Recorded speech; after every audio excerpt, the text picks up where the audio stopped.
شیخ عبدالقادر جیلانی رحمت اللہ علیہ تقریر کولو او تقریر کی یو سړی را پاسید چې صاحب تا سبحان الذي اسرى بعبده ليلا من المسجد الحرام الى المسجد الاقصى پیغمبر په یو شپه کې د اسمانونو سیر کړی دی او خدای سره ملاقات شوه دی او دا هغه دا زما عقل نه مني پیرانی پیر صاحب ورته وی چې بچي استا عقل نه مني قران ویلی دی ځه کور ته لاړ خزه ورته ولې رااله وی پیرانی پیر صاحب داسې بیا عقل خبره وکړه چې زما عقل نه مني په یو شپه کې دا دومره لوی مزل په دې جسم عنصری سره رسول الله څنګه اسمان ته لاړ دا زما عقل نه مني خزه ورته خلزا علاجی کوما علاجی پیژنې تار چې پتاوي کوم سرخه زالاجی کوما دا بنګي والا لګي وبر اوړه منګي اغسته وې سین تتلې دې ګرمي وا منګي یې خدای خیال کړي چاول له غلام با بیا به وبيوسي جامې د منګي د پاسه یې خېني او چې سین ته ټوپ کړي اسلام بي سید ولا چې یو خلچ ور کړي دې هغه غاړه غرزولې چې هغه غاړه غرزولې ده الته یو دوبي جامې وینځلې دا سره چې ځان ته ګوري خزا شوه ده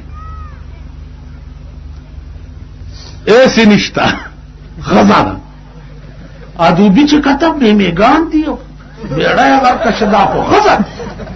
ا دوبي زر صادر راوړې ده او په د پاسه چولې ده او چې خزا سین راو غرزوله اوس دې د شرم دا وایم نه چې ز سړی او ما تاسو خیال راغی دوبی غریبم خزا نوا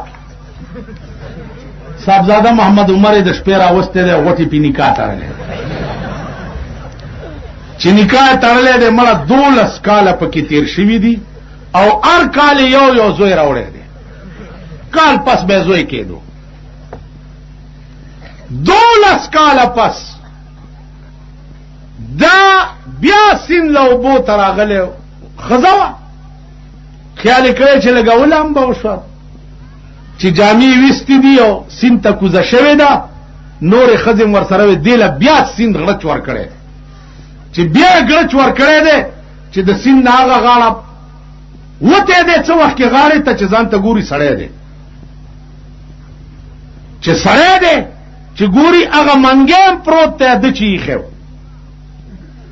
او هغه جامې د په د پاسه پرتی وي زره هغه جامې اغوستې دي او منګې ډکړې دي چې دا خوب می کتو کڅ چل کور ته چراغ خزه لا لګیا دا مغه سي علاجی کوي مېره ته وای چې دومره زرالي د ورتل کور دی وران شه زما خو په بچو راوم پیړه غرکه شو ته وای چې دومره زرالي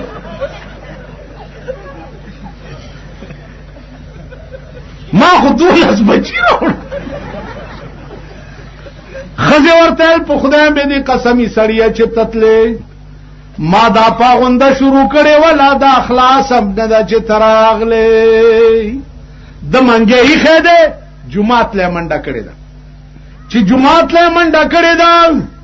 شیخ عبدالقادر جیلانی رحمت الله علیه ولار دې تقریر امه سي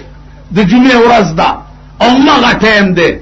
او سبحان الذي اسرا بعبده